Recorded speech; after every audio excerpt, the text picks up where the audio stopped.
Evangelion അയച്ച വേദഭാഗത്ത് ഒരു നിക്കോദിമോസ് എന്ന മനുഷ്യൻ. അദ്ദേഹം പരീശനാണ്, വലിയ വലിയ സമ്പന്നനാണ്, very influential person in the society, വളരെ ഇൻഫ്ലുവൻഷ്യലാണ്.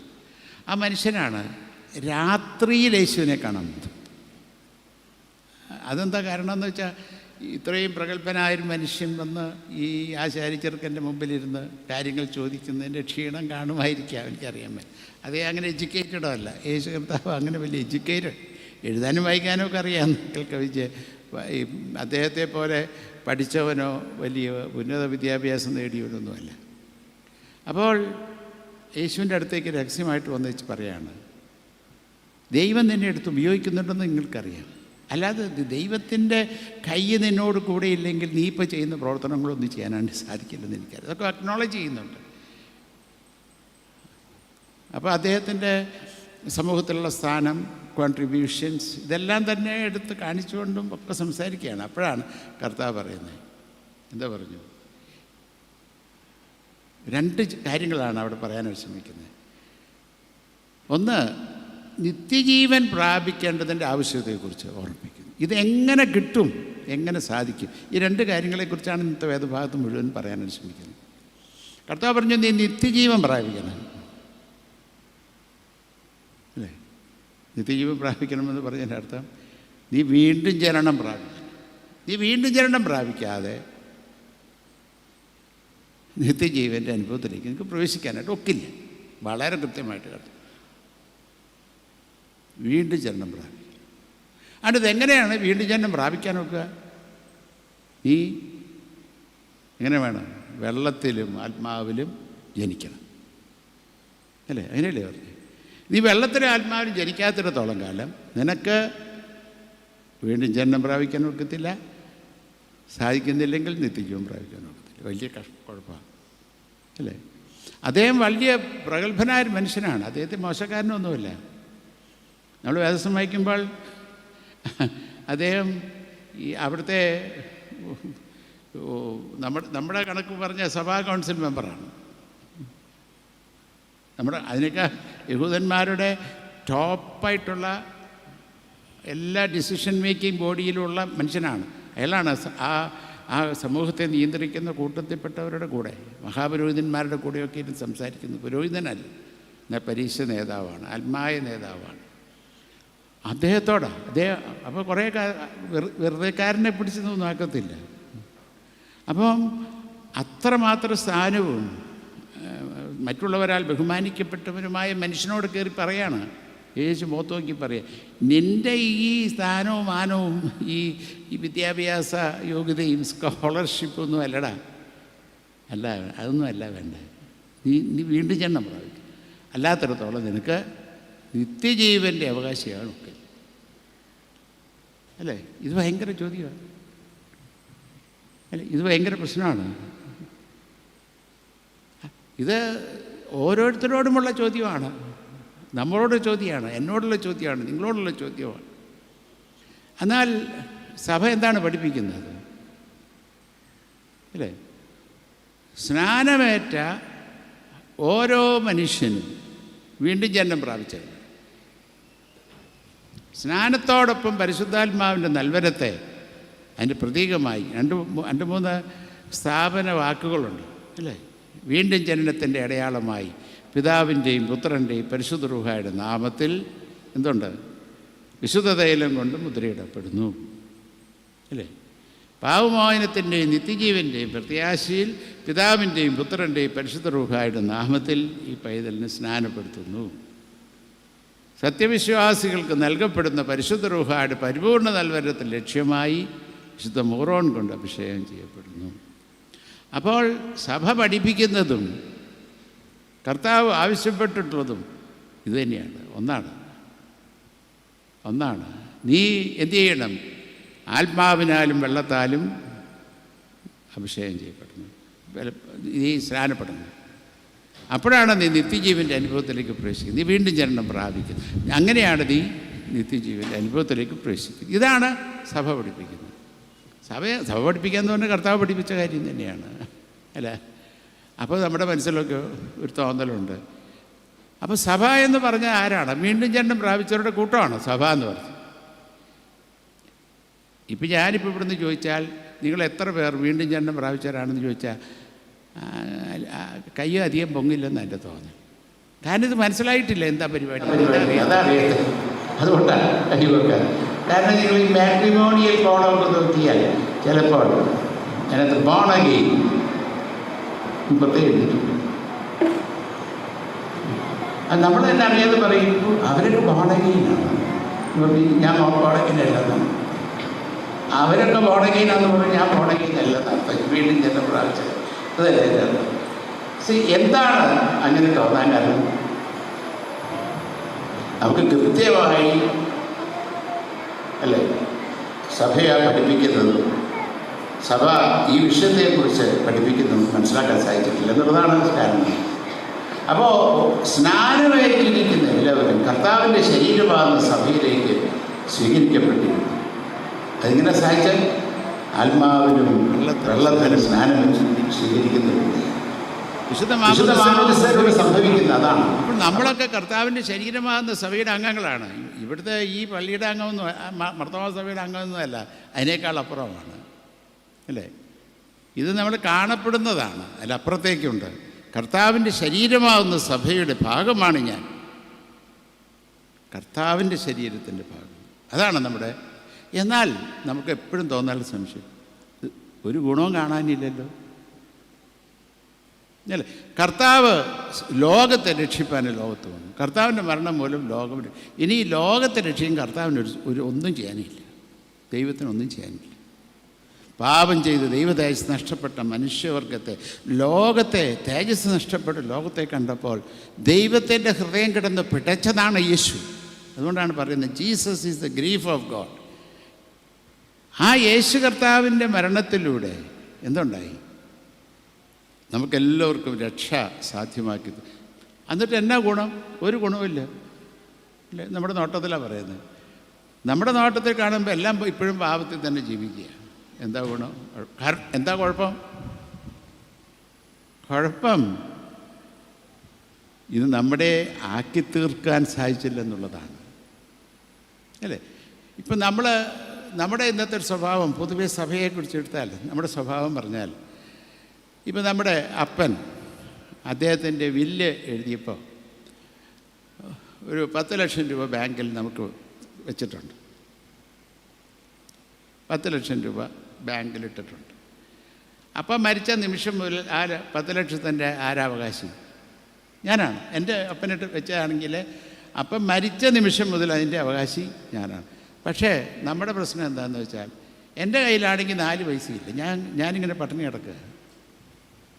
എനിക്കറിയാം എന്താ ബാങ്കിൽ വലിയ അപ്പനിട്ടിട്ടുണ്ടെന്ന്. ഇനി ഞാൻ പോയി പലിശ മേടിച്ചാൽ മതി, അല്ലെങ്കിൽ ഞാൻ പണം എടുത്ത് എനിക്ക് പട്ടിണി കിടക്കേണ്ട ആവശ്യമില്ല. ഉണ്ടോ? പൈസ എവിടെയുണ്ട്? ബാങ്കിലുണ്ടല്ലോ. ഇപ്പം നമ്മുടെ ഇന്നത്തെ സമൂഹത്തിൻ്റെ സ്ഥിതി എന്ന് വെച്ചാൽ, സഭയുടെ സ്ഥിതി എന്ന് വെച്ചാൽ, ഈ ഡെപ്പോസിറ്റ് അവിടെ ഉണ്ടെന്ന് നമുക്ക് അറിയാൻ മേലാത്തതുകൊണ്ടല്ല അല്ലേ. ഈ വീണ്ടും ജനനത്തിൻ്റെ അനുഭവത്തിലേക്ക് ഞാൻ പ്രവേശിച്ചിട്ടുണ്ടെന്നും ഞാൻ കർത്താവിൻ്റെ ശരീരത്തിൻ്റെ ഭാഗമാണെന്ന് അറിഞ്ഞിട്ട് അതിലൂടെ ലഭിക്കുന്ന ആത്മീയ ഭൗതിക അനുഭവങ്ങൾ പ്രാപിക്കാതെ ഇങ്ങനെ പട്ടിണി കിടന്നുകൊണ്ടിരിക്കുക, സ്റ്റാർവ് ചെയ്തിട്ട് ജീവിക്കുകയാണ്. Spiritual starvation. അപ്പം ഞാൻ കർത്താവായ യേശു ക്രിസ്തുവിൽ കൂടെ സാധ്യമാക്കി തീർത്ത വീണ്ടെടുപ്പിൻ്റെ അനുഭവത്തിലേക്ക് ഞാൻ പ്രവേശിച്ചിട്ടുണ്ടെന്ന് എനിക്ക് ബോധ്യമുണ്ടെങ്കിൽ പോലും അത് എൻജോയ് ചെയ്യാൻ സാധിക്കുന്നത്. അതുകൊണ്ടാണ് പൂർവ്വപിതാക്കന്മാർ വളരെ ദർശനത്തോടു കൂടെ ആണ് പഠിപ്പിച്ചത്. ഈ മാമോദീസ കഴിഞ്ഞ് വെച്ച് പോകുന്ന സമയത്ത് ഒരു കാര്യം പറയും. എന്താ പറയുന്നത് ഓർക്കുന്നുണ്ടോ?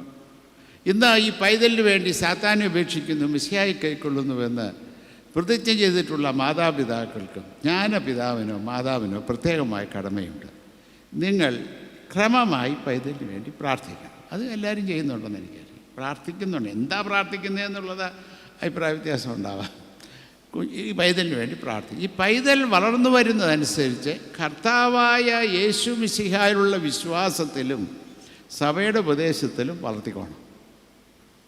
നിങ്ങൾ എല്ലാ കാര്യങ്ങളിലും ഈ പൈതലിന് മാതൃകയായിരിക്കും. ഈ പൈതൽ വളർന്ന് സ്വയമായി സാത്താനെ ഉപേക്ഷിക്കുന്നു, മിശിഹായെ കൈക്കൊള്ളുന്നു എന്ന് പരസ്യമായി ഏറ്റുപറയത്തക്ക വിധത്തിൽ ഈ പൈതലിനെ അഭ്യസിപ്പിക്കേണ്ട ചുമതല സഭ നിങ്ങളെ ഏൽപ്പിച്ചിരിക്കും.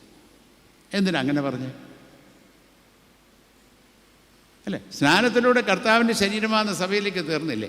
ഇനി എന്തിനാ ഇതൊക്കെ പഠിപ്പിച്ചേ? പൂർവ്വപിതാക്കളുടെ വലിയ ദർശനത്തോടുകൂടെ പറഞ്ഞതാണ്. ഈ കുഞ്ഞിനെ ഇത് ലഭിച്ചിട്ടുണ്ടെങ്കിലും ഇത് എന്താക്കണം? അവൻ സ്വയം അവൻ്റെ അനുഭവമാക്കി തീർക്കാത്തിടത്തോളം കാലം ബാങ്കിൽ പണം കിടന്നിട്ട് പട്ടിണി കിടക്കുന്നവനെ പോലെയാണ്. ഇന്നത്തെ ക്രിസ്തീയ ജീവിതം മുഴുവനും അങ്ങനെയാണ്. ബാങ്കിൽ പണം കിടപ്പുണ്ട്, പക്ഷെ ഞാനെന്ത് ചെയ്യുക? ഇപ്പോഴും പട്ടിണി കിടക്കുകയാണ്. ആത്മീയ പട്ടിണി നമ്മൾ കിടന്നുകൊണ്ടിരിക്കുക. അതാണ് നമ്മുടെ പ്രശ്നം. അതുകൊണ്ടാണ് ഈ ചത്തഞ്ഞെന്ന് പറഞ്ഞിട്ട് പോണേ, അല്ലേ? നമ്മളെല്ലാം കർത്താവിൻ്റെ ശരീരത്തിൻ്റെ ഭാഗമായി തീർന്നിരിക്കുന്നു വിശുദ്ധ മാമോദീസായിലൂടെ. എന്നാൽ മാമോദീസായിലൂടെ സാധ്യമായി തീർന്ന രക്ഷയുടെ അനുഭവക്കാരനാണ് ഞാനെന്ന് ഉറപ്പില്ല. അതിലൂടെ സാധ്യമായി തീർന്ന വീണ്ടെടുപ്പിൻ്റെ അനുഭവക്കാരനാണ് ഞാൻ. അതിനെക്കുറിച്ച് യാതൊരു ഉറപ്പുമില്ല. അല്ല, ഞാനിപ്പോൾ ആരോടെങ്കിലും ഒന്ന് ചോദിച്ചാൽ എന്നൊക്കെ പറഞ്ഞ് നിൽക്കും. ആരാ കാരണം? രണ്ടുപേരാണ് കാരണം. ഒന്ന് മാതാപിതാക്കളാണ് കാരണം, രണ്ട് സൺഡേ സ്കൂൾ അധ്യാപകരാണ് കാരണം, അല്ലേ? ഒന്ന് മാതാപിതാക്കളോടാണ് ഇത് പറഞ്ഞു കൊടുത്തത്, സൺഡേ സ്കൂൾ അധ്യാപകരോടല്ല പറഞ്ഞേ. ഇന്ന് സഭ അഭിമുഖീകരിക്കുന്ന രണ്ട് പ്രധാനമായ പ്രശ്നങ്ങളുണ്ട്. ഒന്ന്, divorce rate is increasing like anything. അത് പട്ടണത്തിൽ മാത്രമല്ല, ഗ്രാമങ്ങളിൽ ഡൈവോഴ്സ് റേറ്റ് ഇൻക്രീസ് ചെയ്യുന്നുണ്ട്. രണ്ട്, inter religious marriages are increasing like anything. ഞാനതിന് പ്രത്യേകിച്ച് എക്സ്പ്ലനേഷനൊന്നും ആവശ്യമില്ല. നിങ്ങളൊക്കെ കണ്ടുകൊണ്ടിരിക്കുന്ന കാര്യങ്ങളാണ്, അല്ലേ? കേട്ടിരിക്കുന്ന കാര്യമാണ്. എന്തുകൊണ്ടാണ് ഇത് സംഭവിക്കുന്നത്? ആലോചിച്ചിട്ടുണ്ടോ? അല്ലേ? ഇപ്പോൾ ഇവിടെ ഇരിക്കുന്ന ഞാൻ നിങ്ങളോട് ചോദിക്കുകയാണ്, ഭാര്യയും ഭർത്താവും തമ്മിൽ കഴിഞ്ഞ 10 വർഷം കുടുംബജീവിതം നയിച്ചിട്ട് ഒരിക്കൽ പോലും വഴക്കുണ്ടാക്കാത്ത ആരെങ്കിലും ഇവിടെ ഇരിപ്പുണ്ടോ? എവിടെ? ഉണ്ടാവില്ല, ഉണ്ടാകാൻ സാധ്യതയില്ല. ഈ കത്തോലിക്ക സഭയിൽ ഓരോ വർഷവും ഓരോ പ്രത്യേക കാര്യങ്ങൾക്ക് വേണ്ടി വേർതിരിക്കുന്നൊരു പതിവുണ്ട്. അപ്പോൾ ആ വർഷം പിതാവ് കൽപ്പിച്ചു, നമുക്ക് കുടുംബ പുനഃപ്രതിഷ്ഠാ വർഷം ആയിട്ട് പ്രഖ്യാപിച്ചു. കുടുംബ പുനഃപ്രതിഷ്ഠാ വർഷം ആയിട്ട് പ്രഖ്യാപിച്ചു. അപ്പോൾ എല്ലായിടത്തും അതിനെക്കുറിച്ച്, കുടുംബത്തെക്കുറിച്ചും കുടുംബങ്ങൾ കുറേയും കൂടി ശക്തിപ്പെടേണ്ട ആവശ്യത്തെക്കുറിച്ചും ഒക്കെ ഇങ്ങനെ ക്ലാസ്സുകൾ എടുക്കുന്നു, പ്രസംഗിക്കുന്നു ഒക്കെയുണ്ട്. അപ്പോൾ പിതാവ് കൽപ്പനയുടെ അവസാനത്തെ ദിവസം എല്ലാ ക്രിസ്തീയ കുടുംബാംഗങ്ങളെയും വിളിച്ചു കൂട്ടി, ഭാര്യ ഭർത്താക്കന്മാരെ. അതിൻ്റെ കൂടെ നേരത്തെ തന്നെ ഒരു കൽപ്പന പറഞ്ഞു, 10 വർഷമായി 25 വർഷമായി കുടുംബജീവിതത്തിൽ ഒരിക്കൽ പോലും വഴക്കുണ്ടാക്കാത്ത ആരെങ്കിലും ഉണ്ടെങ്കിൽ അവർക്കൊരു അവാർഡ് കൊടുക്കുന്നതാണ്. ഒറ്റ എൻട്രി ഉണ്ടായിരുന്നു, ഒരാൾ മാത്രം, ഒരു ഫാമിലി മാത്രമാണ് എൻട്രി ഉണ്ടായിരുന്നുള്ളൂ. അപ്പോൾ ഇവരെല്ലാം കൂടെ കൂടിയിരിക്കുക. ഫൈനൽ ഡേ, ഭയങ്കര ആളാണ്. ആ രൂപതയിലുള്ള സകലമാന കുടുംബം വന്നിട്ടുണ്ട്. അപ്പോൾ ഇവരെയും വിളിച്ച് സ്റ്റേജിൽ കയറ്റിയിട്ടുണ്ട്. പിതാവുണ്ട്, വേറെ ഡിഗ്നറ്ററീസ് ഉണ്ട്. അപ്പോൾ പിതാവ് അവാർഡ് കൊടുക്കുന്നതിന് മുൻപായിട്ട് ചോദിച്ചു, നിങ്ങളുടെ കുടുംബജീവിതത്തിൻ്റെ രഹസ്യം എന്താണെന്ന് ചോദിച്ചു. 25 വർഷമായിട്ട് ഒരു പ്രശ്നം ഉണ്ടായിട്ടില്ല എന്ന് പറഞ്ഞാൽ അപ്പോൾ എല്ലാവരും അതിശയിക്കുന്നത് എങ്ങനെ പറ്റും? അപ്പോൾ അയാൾ എഴുന്നേറ്റെന്ന് പറഞ്ഞു, കല്യാണം കഴിഞ്ഞ അന്ന് തന്നെ ഞാനും എൻ്റെ ഭാര്യയും തമ്മിൽ ഒരു എഗ്രിമെൻറ്റിൽ പ്രവേശിച്ചു. ഭാര്യയോട് ഞാൻ പറഞ്ഞു, എനിക്ക് ദേഷ്യം വന്നിട്ട് എന്തെങ്കിലും നിന്നോട് പറയാൻ തോന്നുമ്പോൾ ഞാൻ വരാന്തയിലോട്ട് ഇറങ്ങും. അപ്പോൾ നീ വാതിലടച്ചാണ്. എൻ്റെ ദേഷ്യമൊക്കെ തീരുമ്പോൾ ഞാൻ വാതിൽ കൊട്ടും, അപ്പോൾ തുറന്നാൽ മതി. എൻ്റെ പിതാവെ, കഴിഞ്ഞ് 25 വർഷക്കാലം ഞാൻ വരാന്തയിൽ തന്നെയാണ്. വരാന്തയിൽ തന്നെ കിടക്കുന്ന ആരും ഇവിടെ ഉണ്ടാവില്ലെന്ന് വിശ്വസിക്കും. അല്ല, ഈ വഴക്കുണ്ടാവുക എന്ന് പറഞ്ഞാൽ അത്ര വലിയ പ്രശ്നമൊന്നുമല്ല. അത് വേണ്ട. ഇതുവരെയും ഞങ്ങൾ തമ്മിൽ വഴക്കുണ്ടാക്കിയിട്ടില്ലെന്ന് ആരെങ്കിലും പറഞ്ഞാൽ അതിൻ്റെ അർത്ഥം ഒന്നും മൊണ്ണയാണെന്ന് അർത്ഥം. അതിന് അവർക്ക് അഭിപ്രായമില്ലല്ലോ, പിന്നെ എന്നെ വഴക്കുണ്ടാവാൻ അല്ലേ? അഭിപ്രായമുണ്ടെങ്കിൽ എന്തുണ്ട്? അഭിപ്രായ വ്യത്യാസമുണ്ട് അല്ലേ? അങ്ങനെയല്ലേ? അഭിപ്രായം ഉണ്ടെങ്കിൽ അഭിപ്രായ വ്യത്യാസമുണ്ട്. ഈ ഭർത്താവ് പറയുന്നതെല്ലാം നമുക്ക് അങ്ങ് സ്വീകരിക്കാൻ പറ്റുമോ? ഭാര്യ പറയുന്നതെല്ലാം സ്വീകരിച്ചിട്ടാണെന്നോ? അല്ല, കുറച്ചൊക്കെ വഴക്കുണ്ടാക്കും, പിന്നെ അങ്ങ് പോട്ടെ വിട്ടുകൊടുക്കും അല്ലേ? അപ്പം നിങ്ങൾ തമ്മിൽ വഴക്കുണ്ടാക്കുന്നത് പിള്ളേർ കണ്ടാൽ അവർ വിചാരിക്കും ഇപ്പോൾ നിങ്ങൾ ഡൈവോഴ്സ് ആവുമെന്ന് വിചാരിക്കും. അമ്മ ഇപ്പോൾ വെട്ടിയെടുത്ത് പോകുന്ന വിചാരിക്കുക. എന്നിട്ട് 1 മണിക്കൂർ കഴിയുമ്പോഴത്തേക്കും അമ്മ നല്ലൊരു ചായയൊക്കെ ഇട്ടിട്ട് ആ ചായ. അപ്പോൾ കൊച്ചു വിചാരിക്കും എൻ്റെ കർത്താവ് ഇതെന്തായി കാണുന്നത്, 1 മണിക്കൂർ മുമ്പ് ഇപ്പോൾ തല്ലി പിരിയും എന്ന് വിചാരിച്ചു. ഇപ്പോൾ എന്താ കാര്യം? അഭിപ്രായ വ്യത്യാസങ്ങൾ ഉണ്ടാകുകയും അത് പ്രകടിപ്പിക്കുകയും ചെയ്യുക എന്നുള്ളത് തെറ്റല്ല, വേണം, അറിയണം. പക്ഷേ ഒരു പരിധിയുണ്ടെന്നേ ഉള്ളൂ. അത് കാരണം ഇതൊക്കെ ഇറങ്ങാൻ നേരത്തെ, നിങ്ങളുടെയൊക്കെ പ്രായത്തിൽ ഇരിക്കുന്ന സമയത്ത് ഈ കല്യാണത്തിന് ഇറങ്ങാൻ നേരത്തെ അമ്മ വന്നിട്ട് മോളോട് പറഞ്ഞിട്ടുണ്ട്, ചിലപ്പോൾ മോനോട് പറഞ്ഞിട്ടുണ്ട്, എടാ വേറെ വീട്ടിൽ നിന്ന് വരുന്ന പെങ്കൊച്ചാണ്. മോളോട് പറഞ്ഞിട്ടുണ്ട്, എടീ ഇവിടുത്തെ പോലെയൊന്നുമല്ല, വേറൊരു വീട്, അവിടുത്തെ രീതിയൊക്കെ വ്യത്യാസമാവും അല്ലേ? അതൊക്കെ വ്യത്യാസമാവും. അതൊക്കെ അങ്ങ് അഡ്ജസ്റ്റ് ചെയ്തൊക്കെ ജീവിച്ചോണം. മാത്രമല്ല, രണ്ടും കൂടി അല്ലാതെ ഇങ്ങോട്ട് വരണ്ട, തന്നെ ഇങ്ങോട്ട് വന്ന് ഇവിടെ കയറ്റില്ല അല്ലേ?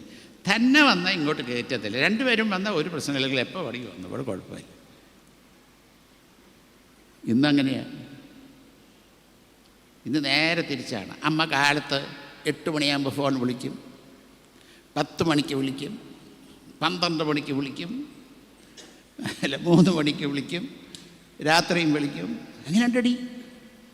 എങ്ങനെയുണ്ടടി അമ്മായിമ്മ, വിട്ടുകൊടുക്കല്ലടി.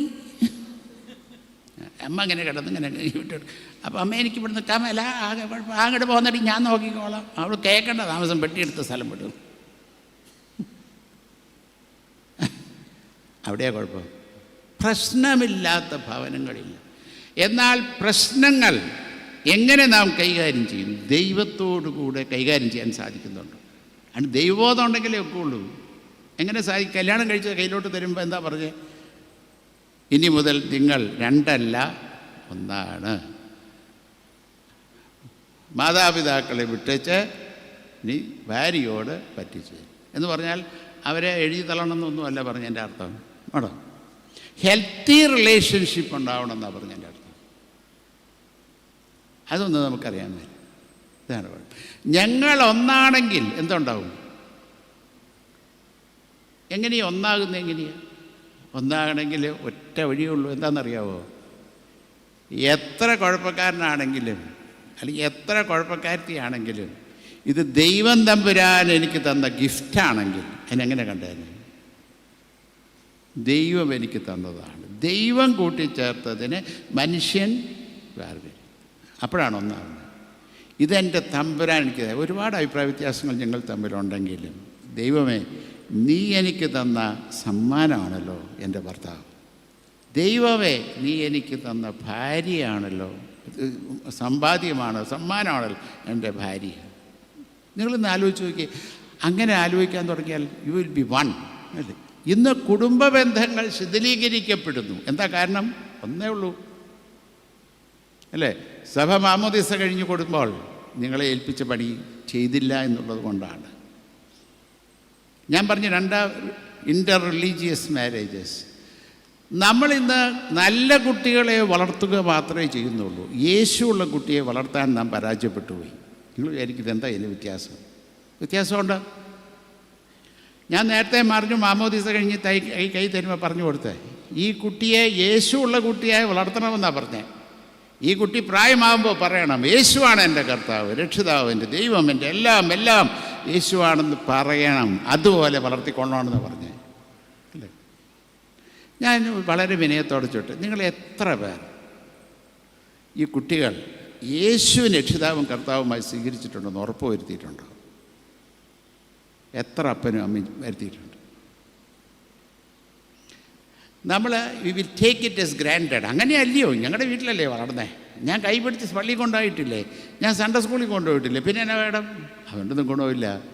ഈ കുഞ്ഞ് യേശുവിനെ കർത്താവും രക്ഷിതാവുമായി സ്വീകരിച്ചു എന്ന് ഉറപ്പുവരുത്തണം. അതാ സഭ പറഞ്ഞിട്ട് കുഞ്ഞിനെ കൈ തന്നെ. സഭയുടെ കുഴപ്പമൊന്നുമല്ല.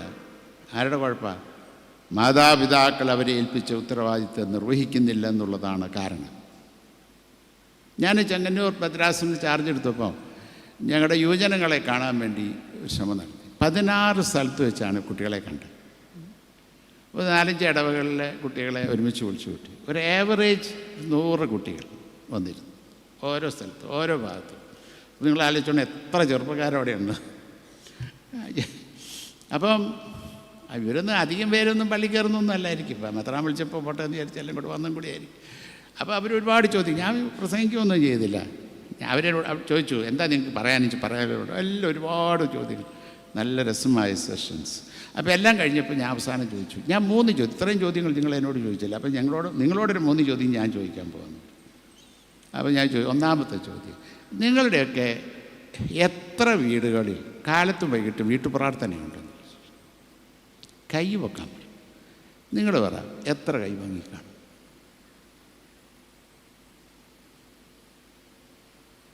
U will be surprise. 8 കൈ. ഞാൻ ആദ്യം വിചാരിച്ചവർക്ക് മനസ്സിലാവാൻ ചെയ്യണമെന്ന്. പിന്നെ മലയാളത്തിലായതുകൊണ്ട് അത് മനസ്സിലാകാതിരിക്കാൻ വഴിയില്ല. അത് ചിലപ്പോൾ ഒരു വീട്ടിൽ നിന്ന് 2 കുട്ടി കാണുമായിരിക്കും, എനിക്കറിയാൻ മേല, നോക്കിയില്ല. ആകെ 8 എണ്ണം കൈക്കുഞ്ഞ്. അപ്പോൾ എനിക്കങ്ങ് സങ്കടം തോന്നി. പിന്നെ ഞാൻ ചോദിച്ചാൽ അതിന് നിങ്ങൾ ഉത്തരവാദിയല്ല, നിങ്ങളെ മാതാപിതാക്കളാണ് അതിന് ഉത്തരവാദി അല്ലേ? നിങ്ങളിപ്പോൾ പ്രാർത്ഥിക്കുന്നത് എന്താണെന്ന് ഞാനും പറയാം. കർത്താവെ കൈ വെക്കാൻ പറയല്ലേ, കൈ വെക്കാൻ പറയല്ലേ, കൈ വെക്കാൻ പറയല്ലേ. നിങ്ങളിപ്പോൾ പ്രാർത്ഥിച്ചുകൊണ്ടിരിക്കുന്നത് അതാണെന്ന് എനിക്ക് നല്ല നിശ്ചയമുണ്ട്. രണ്ടാമത്തെ ചോദ്യം ചോദിച്ചു. ഇനി നിങ്ങളുടെ വളരെ പേഴ്സണൽ ക്വസ്റ്റ്യനാണ്. നിങ്ങൾ എത്ര പേർ കാലത്തും വൈകിട്ടും വേദപുസ്തകം വായിക്കുന്നവരുണ്ട്? ചോദിച്ചു. ധ്യാനമൊന്നും ചോദിച്ചില്ല. ഞാൻ പറഞ്ഞ ധ്യാനിക്കുന്ന കാര്യത്തെക്കുറിച്ചല്ല ചോദിച്ചത്. ഞാൻ വെറുതെ ഒന്ന് വായിക്കുന്നതിനെ കുറിച്ചാണ് ചോദിക്കുന്നത്. ഒരു 10 മിനിറ്റെങ്കിലും വായിക്കുന്നവരുണ്ട്. ഒരു കൈ കൂടെ പോയി. 8, 9. നേരത്തെ കൈയാണെന്ന് എനിക്കറിയാൻ വില. ഏതായാലും 9 കൈ പോയി. മൂന്നാമത്തെ ചോദ്യം ചോദിച്ചു, നിങ്ങൾ എത്ര പേർ കാലത്തും വൈകിട്ടും തനിച്ച് പ്രാർത്ഥിക്കുന്നവരുണ്ട്? ഒരു കൈ കൂടി പോയി.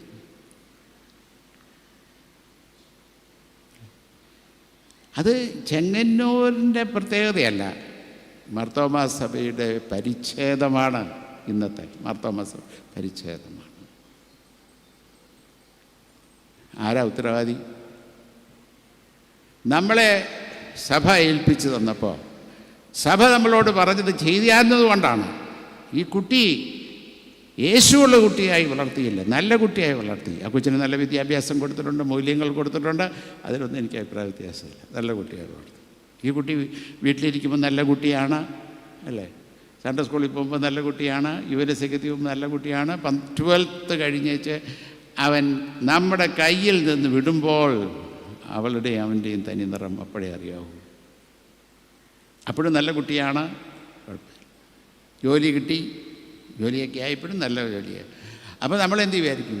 എനിക്ക് കല്യാണത്തിൻ്റെ സമയം ചെറുക്കനോട് ചോദിക്കും, അങ്ങനെ വഴിക്ക് നിൽക്കും അല്ലേ?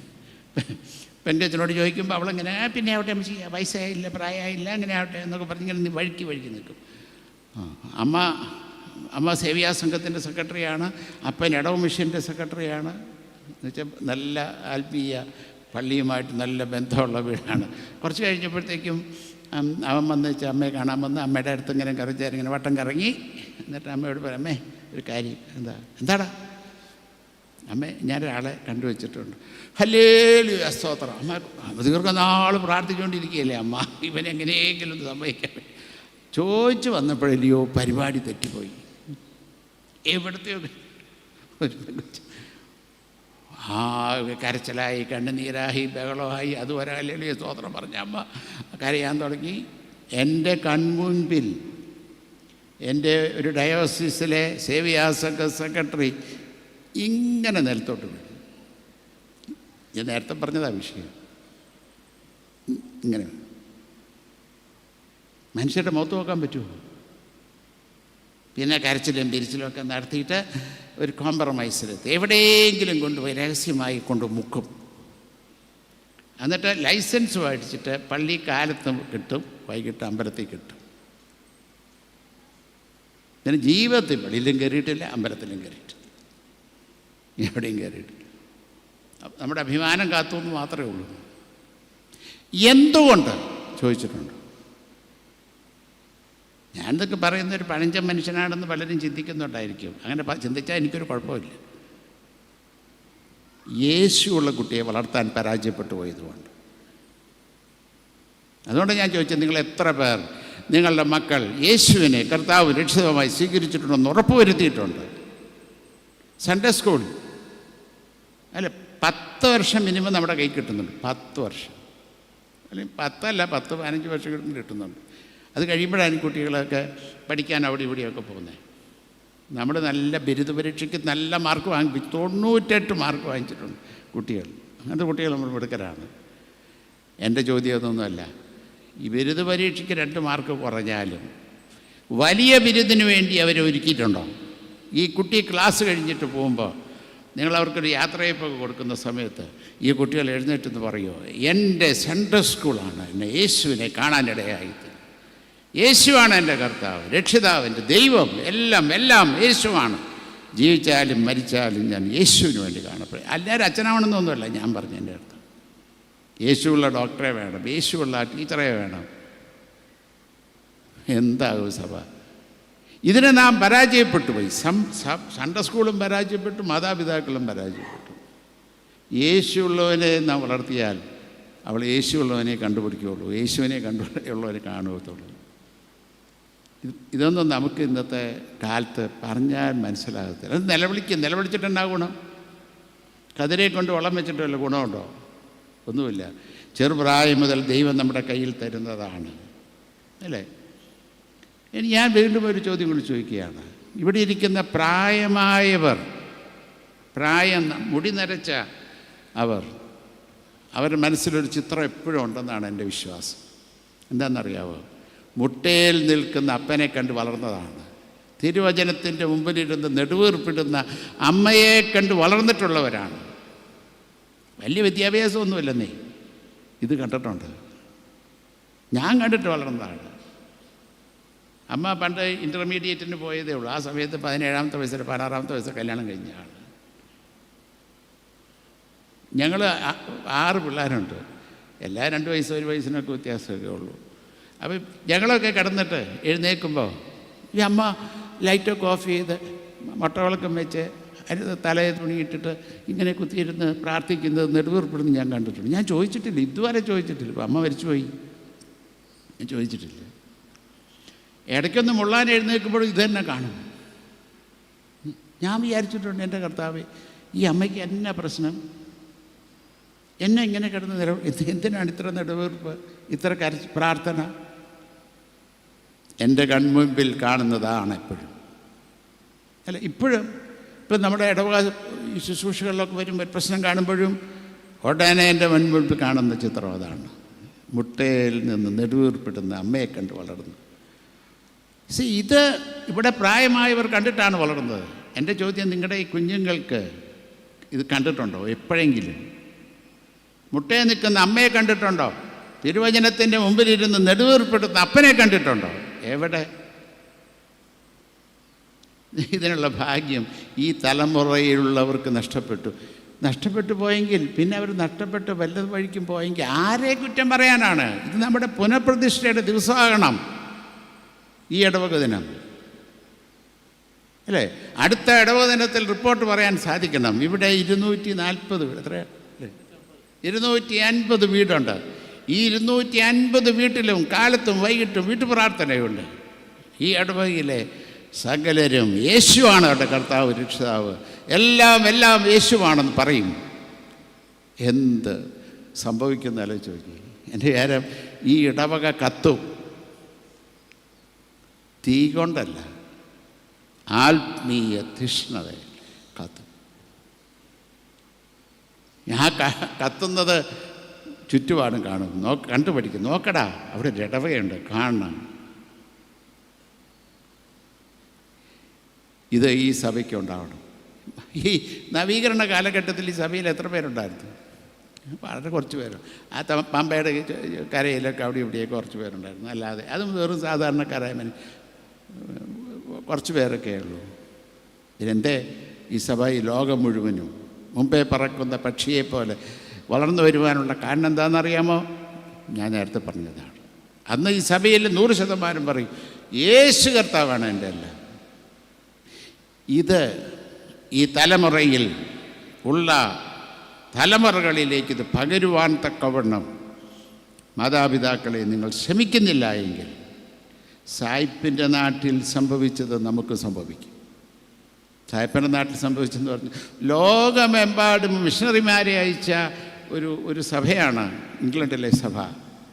ലോകമെമ്പാടും ഇവിടെയൊക്കെ എത്ര മിഷണറിമാർ വന്നതാണ് അല്ലേ? വല്ലപ്പള്ളിയിലേക്ക് അവകാശപ്പെടാനുണ്ടെന്നാണ് എൻ്റെ പൂർണ്ണ വിശ്വാസം. ഇവിടെയും മിഷണറിമാർ വന്ന് പ്രവർത്തിച്ചൊരിടമാണ്. ഇന്ന് നിങ്ങളവിടെ പോയാൽ നിങ്ങളുടെ നെഞ്ച് പൊട്ടും. ഞാൻ പൊട്ടിയിട്ടുണ്ടെന്ന് പറഞ്ഞാൽ അത്ര സങ്കടപ്പെട്ടിട്ടുണ്ട്. ഇങ്ങനെ നിറഞ്ഞ് കവിഞ്ഞ് നിന്ന് ഉള്ള പള്ളികളിൽ ഒറ്റ മനുഷ്യനില്ലെന്നേ. അതൊക്കെ വിറ്റ് പോവുകയാണ്. എങ്ങോട്ടാണ് വിൽക്കണമെന്നറിയാവോ? നൈറ്റ് ക്ലബ്ബായിട്ട്, കള്ള് ഷാപ്പായിട്ട്. എനിക്ക് പറയുമ്പോൾ എനിക്ക് സങ്കടമാണ് അതിൻ്റെ മുമ്പ്. കാരണം ഇത് 100 വർഷത്തിന് പഴക്കമുള്ള പള്ളികളായതുകൊണ്ട് അതിന് പുറത്തുള്ള സ്ട്രക്ചറൊന്നും മാറ്റാൻ പറ്റത്തില്ല. കുരിശു മുകളിലുണ്ട്. അതിൻ്റെ അടിയിൽ എഴുതി വച്ചിരിക്കുന്ന നൈറ്റ് ക്ലബ്ബെന്നും ഇതൊക്കെ നിങ്ങൾക്ക് ചിന്തിച്ച് നോക്കി. എന്തോ ഒരു ഹ്യൂമിലിയേഷനാണ്, എന്തൊരു സങ്കടമാണ്. ഞാൻ കാനഡയിൽ പോയപ്പോൾ ഒരു കാത്തലിക് ഒരു ആശ്രമത്തിൽ താമസിച്ചു ഒരു ദിവസം. അവിടുത്തെ ആബട്ട് ഒരു മലയാളിയാണ്.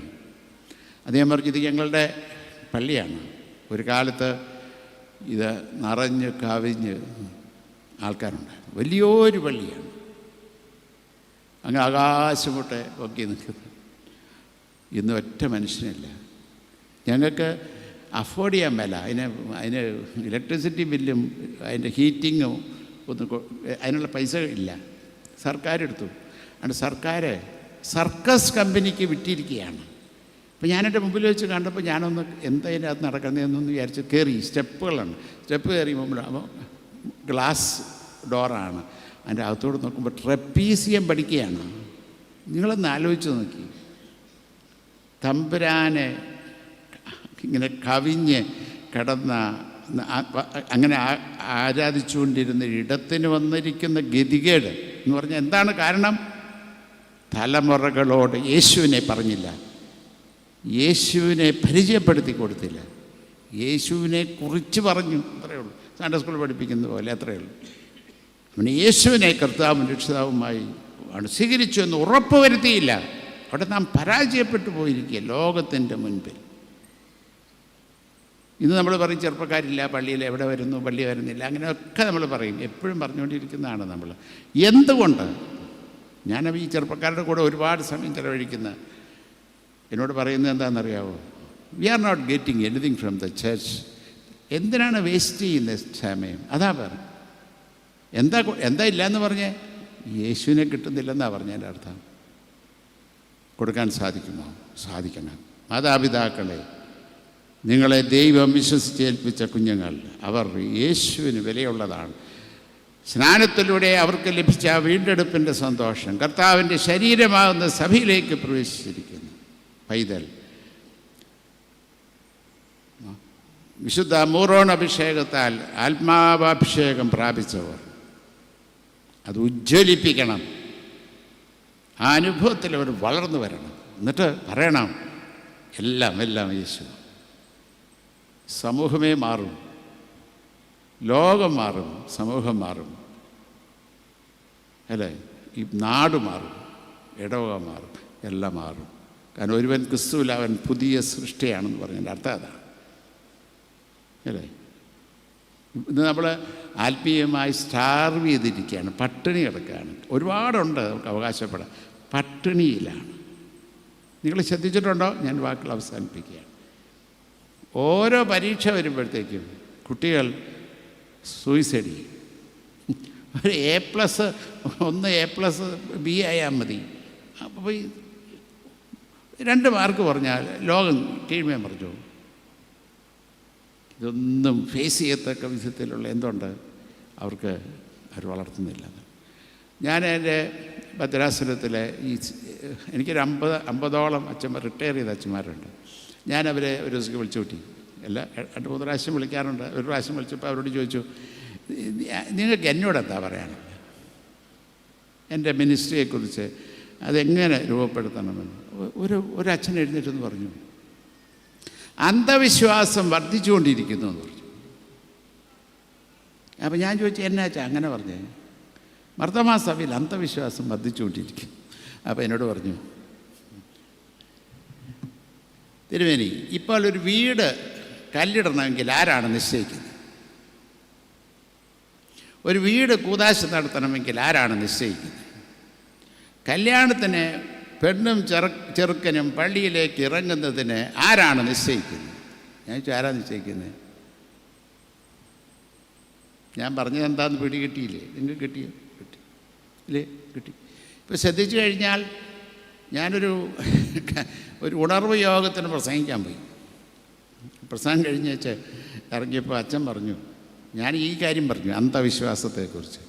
അപ്പോൾ എന്നോട് പറഞ്ഞു, തിരുമേനിയുടെ തൊട്ട് മുമ്പിലിരുന്ന ആ സ്ത്രീ തിരുമേനി പറഞ്ഞപ്പോൾ കാല് വലിച്ചു എന്ന് പറഞ്ഞു.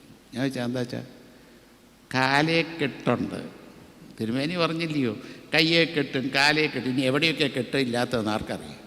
കാണുന്നത് കയ്യും കാലും ഉള്ളല്ലോ, വേറെ എവിടെയൊക്കെ കെട്ടിയിരിക്കും. ഇവിടെ നോക്കി ഇവിടെ തപ്പിയ കാണാം പലരുടെ കയ്യിലും കെട്ട്. എന്ത് അന്ധവിശ്വാസത്തിലാണ് നമ്മൾ ജീവിക്കുന്നത് അല്ലേ? രാഹുവാണ് നിശ്ചയിക്കുന്നത് പെണ്ണിറങ്ങുന്നത് എപ്പോഴാണ്. രാഹുവിനെയും ഖേതുവിനെയും സകലത്തെ സൃഷ്ടിച്ച തമ്പുരാനാണ് എൻ്റെ തമ്പുരാൻ എന്ന് പറയാൻ കഴിവില്ലാത്തതുകൊണ്ടല്ലേ? അല്ലേ? ആണോ? മിണ്ടുന്നില്ലാരും. ഞാനൊരു വീട് കല്ലിടാൻ പോയി. വലിയ അതാണ് ഒരു മൾട്ടി സ്റ്റോറിഡ് ബിൽഡിങ്. അപ്പോൾ അവിടെ ഞാൻ ചെന്നപ്പോൾ ആൾക്കാർ ഒരുപാട് പേര് വന്നിട്ടുണ്ട്.